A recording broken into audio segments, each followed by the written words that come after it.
அதனால் ஒருவேளை சகோதரி உண்மையாகவே மக்களுக்கு பணியாற்றுவதற்காக அரசியலுக்கு வர வேண்டும் என்று நினைத்தால் எங்கள் கட்சிக்கு தாராளமாக அவங்க வரலாம். தாவேகாவில் இருந்து விலகிய இளம் பெண் நிர்வாகி வைஷ்ணவி பாஜகவில் இணைய வேண்டும் என அக்கட்சியின் தேசிய செயற்குழு உறுப்பினரும் எம்எல்ஏவுமான வானதி அதிரடியாக அழைப்பு விடுத்துள்ளார். வழக்கமாகவே அரசியலுக்கு வருகின்ற இளைஞர்களுக்கு அல்லது பெண்களுக்கு தன்னோட லைஃப்பை அரசியலுக்காக டெடிகேட் பண்ணணும் அப்படின்னு நினைக்கின்ற பொழுது ரொம்ப சுலபமாக குடும்பத்திலோ சமுதாயத்திலோ ஆதரவு வந்துடாது. நீங்கள் டாக்டர் ஆகலாம், இன்ஜினியர் ஆகலான்னு குழந்தைங்க சொல்லும்போது சந்தோஷப்படுற பெற்றோர்கள் அரசியலுக்கு போகிறோன்னு சொன்னால் எத்தனை பேர் ஆதரிப்பாங்க?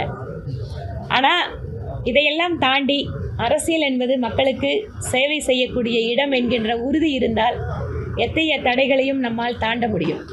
அதனால் ஒருவேளை சகோதரி உண்மையாகவே மக்களுக்கு பணியாற்றுவதற்காக அரசியலுக்கு வர வேண்டும் என்று நினைத்தால் எங்கள் கட்சிக்கு தாராளமாக அவங்க வரலாம். இங்கே எல்லா வாய்ப்புகளும் எல்லாருக்கும் கொடுக்கப்படுகிறது. அதிகமாக இளைஞர்கள் அரசியலுக்கு வர வேண்டும் என்றுதான் பிரதமர் மோடி சொல்கிறார். இந்த வருஷம் அவர் சுதந்திர தின விழா உரையில் பார்த்தீங்கன்னா லட்சக்கணக்கான இளைஞர்கள் அரசியலுக்கு வர வேண்டும் என்பதைத்தான் அவருடைய உரையிலே குறிப்பிட்டார். அதனால் முழுமையாக ஜனநாயக ரீதியாக இயங்குகின்ற கட்சி மட்டுமல்ல, மக்களுடைய நலன் சார்ந்தே பணியாற்றக்கூடிய கட்சியாக இருக்கின்ற கட்சி எந்த கட்சி என்பதை புரிந்து கொண்டு அந்த மாதிரியான சகோதரிகள் தங்கள் அரசியல் ஆர்வம் நிறைவேற்றப்பட வேண்டும் என்றால் அதற்கு வாய்ப்பிருக்கின்ற ஒரே கட்சியாக எங்கள் கட்சி இருக்குது.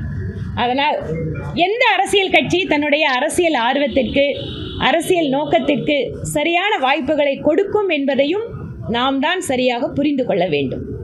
தடைகள் என்பது அரசியலில் சாதாரணமாக எல்லாத்துக்கும் இருக்கிறது தான். அதை தாண்டி எப்படி மக்கள் பணி ஆற்றுகிறீர்கள் அப்படிங்கிறது தான் ரொம்ப முக்கியம். நீட் தேர்வில் கலந்து கொள்ளக்கூடிய அத்தனை மாணவர்களுக்கும் எங்களுடைய வாழ்த்துக்கள். செய்திகளை உள்ளது உள்ளபடி தெரிந்து கொள்ள ரெஃப்ளெக்ட் நியூஸை சப்ஸ்கிரைப் பண்ணுங்க.